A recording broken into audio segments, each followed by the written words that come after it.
To scoreboard classes class 9th के chapter 3 the word of numbers की end of the exercise के question number 15 और 16 को इस वीडियो में हम करने वाले हैं। इस एक्सरसाइज के 14 नंबर तक के क्वेश्चंस को आगे की वीडियोस में बनाया जा चुका है और जो वीडियोस यूट्यूब पर अपलोड की जा चुकी हैं, आप जाकर के किसी भी क्वेश्चन को वहां से देख सकते हैं। आइए स्टार्ट करते हैं क्वेश्चन नंबर 15 को। सो क्वेश्चन नंबर 15 में क्या दिया गया, so that rational number a plus B upon 2 lies between rational number a and b। आपको क्या करना है, आपको a प्लस बी जो है ना वो क्या लाई करता है रैशनल नंबर a और b के बीच में, ये आपको शो करना है। ठीक है, तो हमें जो गिवन नंबर्स हैं क्या है, नंबर्स हमारे पास कितने हैं, जो नंबर्स हैं हमारे पास क्या है, numbers are a and b। यहाँ पर हम ये मान लेते हैं कि जो a है ना वो स्मॉलर देन क्या है, b है। a हमारा स्मॉलर है देन b से। ठीक है, ये हमारी फर्स्ट कंडीशन हो गई। अब हम क्या करेंगे, इस कंडीशन में ऐड कर देंगे, दोनों साइड क्या करना है, आपको ऐड करना है a बोथ साइड, आपको बोथ साइड a ऐड करना है। ठीक है, अब इसमें a ऐड कर दीजिए तो क्या हो जाएगा, a प्लस a हो जाएगा। तो ये हमेशा स्मॉलर रहना चाहिए किससे, a प्लस b से। ठीक है ना, तो यहाँ क्या मिल जाएगा, 2a स्मॉलर रहेगा किससे, a प्लस b से। अब यहाँ पर आपको क्या करना है, 2 से डिवाइड कर देना है बोथ साइड। डिवाइड कीजिए, डिवाइड बाय 2 बोथ साइड। अब 2 से जैसे ही हम इसको डिवाइड करेंगे तो हमें क्या मिल जाएगा, यहाँ पर क्या था 2, यहाँ पर भी 2 आ जाएगा और यहाँ से 2 से डिवाइड कर देंगे तो ये 2 से 2 कैंसिल हो जाएगा। तो हमें मिल क्या जाएगा, we got a is less than, what we get, a is less than a plus b upon में क्या हो जाएगा 2। ये क्या हमें बन जाएगी, ये हमारी सेकेंड इक्वेशन बन जाएगी। अब हमें क्या करना है, सिमिलरली जो हमारी फर्स्ट वाली इक्वेशन थी ना, जो फर्स्ट वाली इक्वेशन थी उसमें आपको क्या करना है, ऐड कर देना है। इस बार हमें क्या करना है, ऐड करना है b बोथ साइड। अब हमें b को बोथ साइड ऐड करवा देना है और जैसे हम इसमें b ऐड करेंगे तो हमें क्या मिल जाएगा, a प्लस b स्मॉलर हो जाएगा किससे, b प्लस b से। तो आपको पता है b प्लस b क्या हो जाएगा, 2b हो जाएगा और यहाँ हमें मिल जाएगा a प्लस b। अब सिमिलरली यहाँ भी क्या करना है, we are going to divide by 2 both side, divide by 2 both side. अब 2 से दोनों तरफ आप डिवाइड कर दीजिए।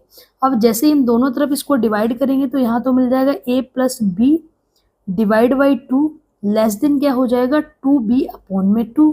तो ये 2 से 2 कैंसिल हो जाएगा, हमें मिलेगा a प्लस बी अपॉन में 2 और जो कि किससे लेस देन हो जाएगा, b से। ये हमें क्या बन जाएगी, ये हमारी बन जाएगी थर्ड इक्वेशन। ठीक है, अब आप क्या देखिए, जो हमारी सेकेंड कंडीशन और थर्ड कंडीशन थी, अगर हम इनको एक साथ लिख देते हैं, ठीक है ना, you can write it from 2 and 3, what we get, B get a जो है ना वो किससे स्मॉलर था, a प्लस बी अपॉन 2 से। और यहाँ क्या दिया गया, जो a प्लस बी अपॉन 2 है वो किससे स्मॉल है, b से स्मॉल दिया गया है। ठीक है, तो यही हमारी क्या थी, रिक्वायर्ड जो हमारा कंडीशन थी, यही हमें प्रूफ करना था। क्या कि जो a प्लस बी है ना, a प्लस बी बाई 2 है वो a और b के बीच में लाई करता है। So you can write it here, therefore जो a प्लस बी अपॉन 2 है, a प्लस बी अपॉन 2 है, it is lies between a and b। तो यही हमें प्रूफ करना था और हमने इसको प्रूफ कर दिया है। तो ये क्वेश्चन नंबर 15 का कंप्लीट सॉल्यूशन हो गया है। अब करते हैं क्वेश्चन नंबर 16। नंबर 16 में क्या दिया गया, find the length of hypotenuse of all the right angles in figure 3.16 which is referred to the square root spiral. इसको क्या बोलते हैं, इसको हम बोलते हैं स्क्वायर रूट स्पाइरल। और हमें क्या बोला गया है, इसमें जितने भी स्क्वायर रूट में जो भी हाइपोटेनस बन रहे हैं उनकी हमें क्या बतानी है, हाइट बतानी है। तो सबसे पहले हमें क्या करना पड़ेगा, हम नंबरिंग करते हैं कि जिस पॉइंट पर सारे मिल रहे हैं उसको तो हम ओ नाम दे देते हैं। ठीक है ना, और ये क्या हो जाएगा, ए हो जाएगा और बी। तो यहाँ से आप देखिए एक ये राइट एंगल ट्रायंगल मिल रहा है, क्या, ओ ए बी। ठीक है ना, राइट एंगल कहाँ है, यहाँ पर है, तो ये इसका क्या हो जाएगा, हाइपोटेनस हो जाएगा। ठीक है ना, ये क्या हो जाएगा, इसका हाइपोटेनस हो जाएगा, जिसको हम क्या नाम दे देंगे, H1। ठीक है, क्योंकि ये हाइपोटेनस है। तो सबसे पहले जो हमारा फर्स्ट ट्रायंगल था, इस ट्रायंगल से क्या करेंगे, हाइपोटेनस की वैल्यू को निकालेंगे, ठीक है ना। तो सबसे पहले क्या लेते हैं, ट्रायंगल ले लेते हैं। क्या, सबसे पहले हम एक ट्रायंगल ले लेते हैं। कौन सा ट्रायंगल, ओ ए और बी, ठीक है ना। ओ ए बी हमने एक ट्रायंगल ले लिया है और इसमें देखते हैं कि जो हमारा हाइपोटेनस था ना, H1 था, वो क्या है, हमारी हाइट बताने। तो H को निकालने के लिए हम किस थ्योरम का यूज करते हैं, जो थ्योरम है उसका नाम क्या है, Pythagoras theorem. Pythagoras theorem. Pythagoras theorem क्या कहती है, पाइथागोरस थ्योरम कहती है कि जो हाइपोटेनस का स्क्वायर होता है वो बाकी जो दो साइड्स होती हैं उनके स्क्वायर के सम के बराबर होता है। तो ये हो जाएगा हमारा ओ ए का स्क्वायर प्लस ए बी का स्क्वायर के बराबर। तो ओ ए और ए बी, इनकी हमें लेंथ ऑलरेडी दी गई है, क्या है, 1 1।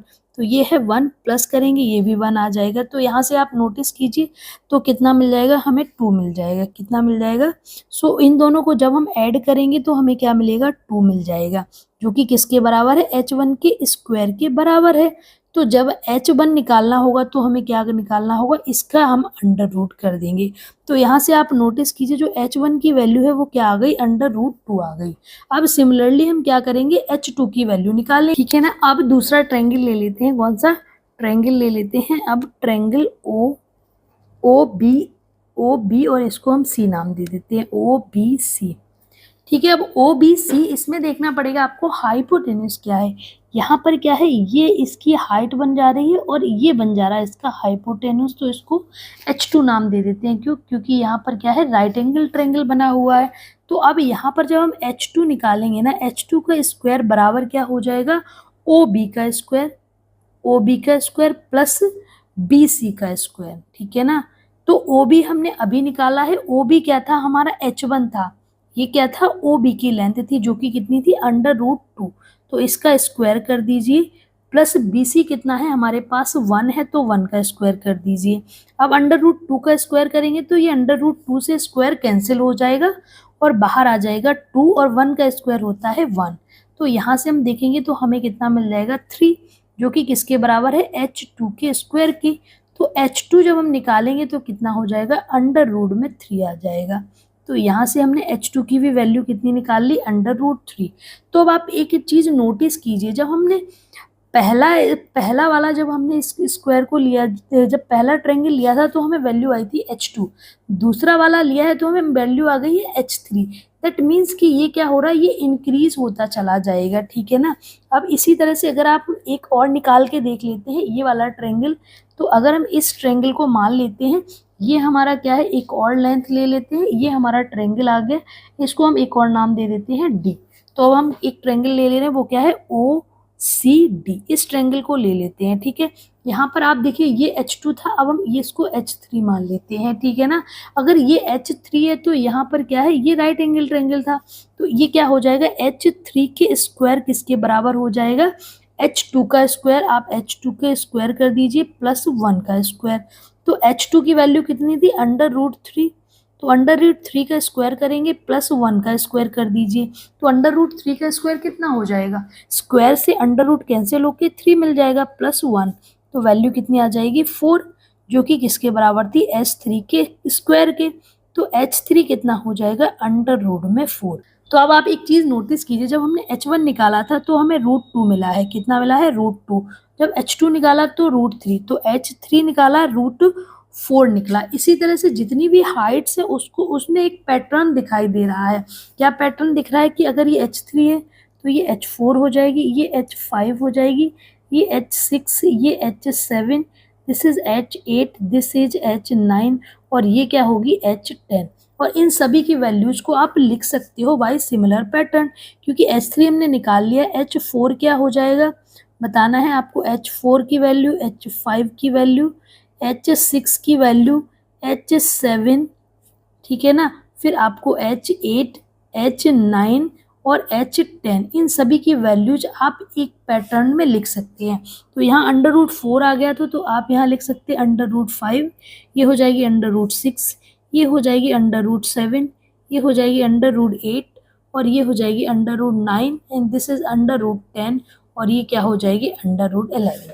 तो हमने जितने भी हाइपोटेनस थे उनकी सभी की वैल्यूज़ को निकाल लिया है। अगर आपको बिलीव नहीं है तो आप हर एक ट्रायंगल बना करके उसकी वैल्यूज़ को निकाल करके चेक कर सकते हैं।